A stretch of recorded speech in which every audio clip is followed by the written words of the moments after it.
நண்பர்கள் அனைவருக்கும் வணக்கம். ஏற்கனவே பள்ளிக்கல்வித்துறை அமைச்சர் 6 முதல் 8ஆம் வகுப்பு உள்ள மாணவர்களுக்கு டேப்லெட் வழங்கப்படும் அப்படின்னு சொல்லியிருந்தார். அதைத் தொடர்ந்து என்ன செய்தினா, இன்றைக்கி சட்டப்பேரவையில் 6 முதல் 10ஆம் வகுப்பு உள்ள மாணவர்களுக்கு கணினி பாடம் புதிதாக புகுத்தப்படும் அப்படி சொல்லியிருக்கிறாங்க.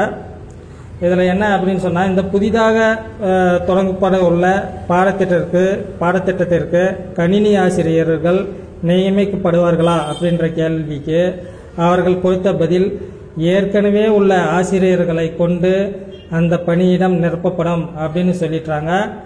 25, 26ஆம் தேதிகளில் பட்ஜெட் மீதான விவாதம் நடைபெறும் என்றும் 27ஆம் தேதி விவாதத்திற்கான பதிலுரை இருக்கும் அப்படின்னு சொல்லிட்டு சபாநாயகர் தனபால் அறிவித்ததாக செய்திகள் வந்துள்ளன. நண்பர்களே, இதுதான் இன்றைய செய்தி.